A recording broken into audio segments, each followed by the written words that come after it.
Welcome to the Power of Self-Evolution.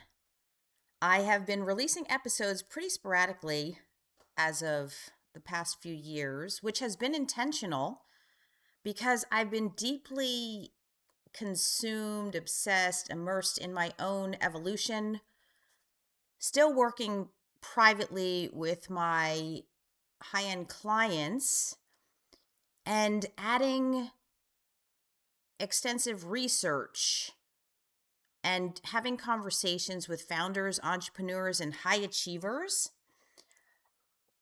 I've been exploring questions around success, motivation, consistency, burnout, identity, meaning, and why so many accomplished people still feel like something is missing or they lose that inner fire. And I'm speaking from my own experience as a serial entrepreneur and business owner. I have, in retrospect, I've been exploring my own experiences, looking backwards, connecting the dots, as Steve Jobs says, connecting the dots to move forward.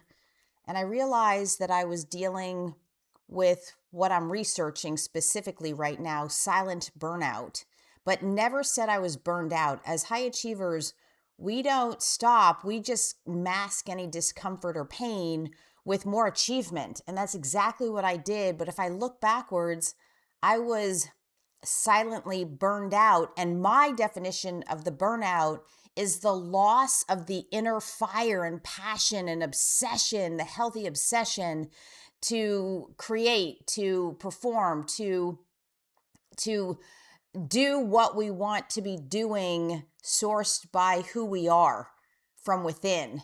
But really, it's that inner fire, that inner flame. And I've had it most of my life, which is so interesting, seeing that I battled with low-grade chronic depression that went undiagnosed, hence my suicidal tendencies. And so, but the other part of me had this extreme, like crazy good, fierce fire within. If I wanted something, I would go, nothing would stop me. And it feels so great. It feels organically like this like drug feeling, this high feeling. And it was all sourced from within me. And I just had it naturally to like want something, go for it, want something, go for it. And so when that passion and fire flame goes out and it starts to dim, flicker, smolder, like, and then just die, that is my personal definition of silent burnout, that inner flame. And so, in my research, it's been so fascinating. What keeps emerging is that underneath so many of these struggles are deeper patterns, involving like our relationship with ourselves. I mean, this is the core, and our relationship to our sense of self. You know, who we are, who we think we are, who we think we should be.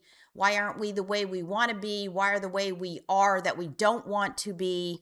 All of this is at the core root of the affliction, the internal conflict. And definitely our upbringing, our experiences, our mental and emotional conditioning, what we're learning early on, what we're believing, what we're perceiving early on, backed by the actual experiences, what we're hearing, seeing, listening to, being told over and over again. And yet at the time, we're not paying conscious attention. It's all being, the brain is already being programmed, right? It's downloading this invisible software of beliefs, of what we think is real, and most of it isn't real at all. So I have been immersed in all of this and really tracking my own self evolution. And it's always for me going to be focused around what's next steps, next level. What else do I want in life? What else do I want? And it's always based on my desire of wanting, which to a fault, as opposed to what I should be doing, I have to do. This is where I lose all momentum and energy, is living a life with the shoulding and the have to and doing things that I don't want to do, which is absolutely necessary for extreme happiness and fulfillment and meaningfulness and success and prosperity and abundance.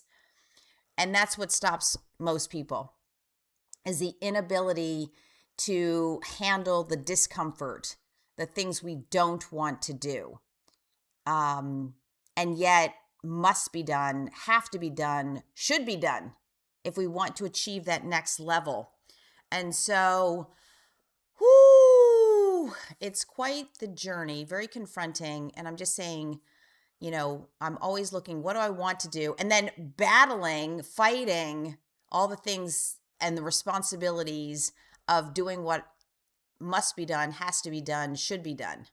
Yes. And it's balancing those and keeping the fire for those things alive along with the fire of what I want to be doing. It's a dance. It's a balancing. It must occur in harmony. And so this is what's been going on for me.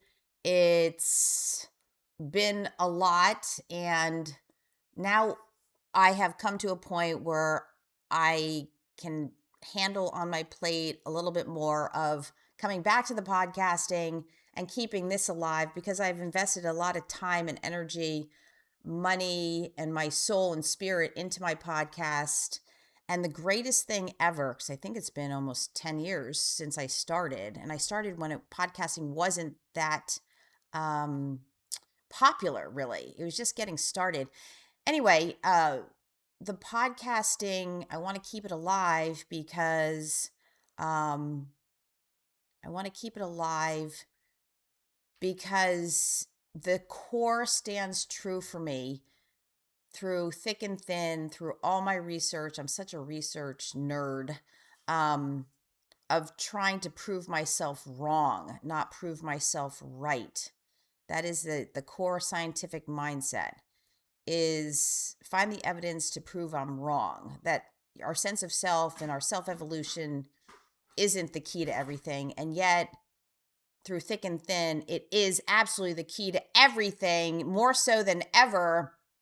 And so I'm excited about this and wanting to continue to put this message out, because it has radically transformed my own life and my clients' lives. And so it's my story. I'm sticking to it. It's getting greater, better, more magnificent over time. And then again, dealing with all the already acquired responsibilities and dreams come true that exist in my life, handling all of that and staying committed, devoutly committed to growth, to next steps, next level, to what I want now.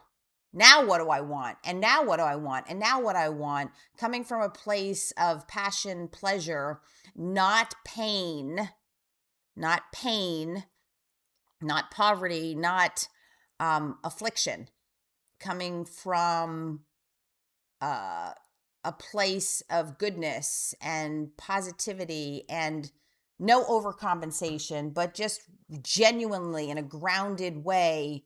What is it now that I want in my life and want to work for, want to commit to, want to make sacrifices and sacred choices for?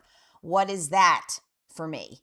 And so that's what I've been working on. So, thank you so much for being here with me. And let's see how this works out. I do plan to, the intention is to drop these podcasts short and sweet, more often, more frequently, to share my journey and all the great insights and ahas and dot connects and empowerment as I can to help anyone else who's interested in learning and being helped and being empowered.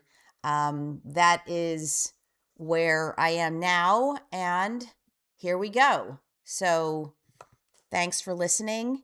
And until the next podcast, I will start with the topics, but I just wanted to give a short overview of what's been happening, where I've been, where I am now, what's happening, what's coming up, and we'll go from there.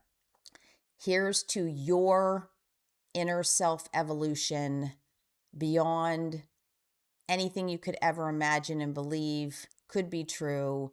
And it's really falling madly, passionately in love with your inner self and your inner child, your inner teenager, the inner self from the past to the present, and the present predicts the future.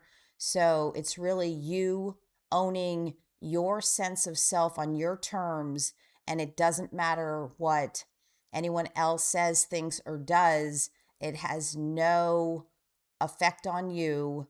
For you to stand true to your heart, your soul, your spirit within yourself is true self freedom. And I call it like the panacea, the utopia, the YOUtopia, YOUtopia is all within you, connected to your mind, your emotions, your heart. And I will leave you with that. Thank you.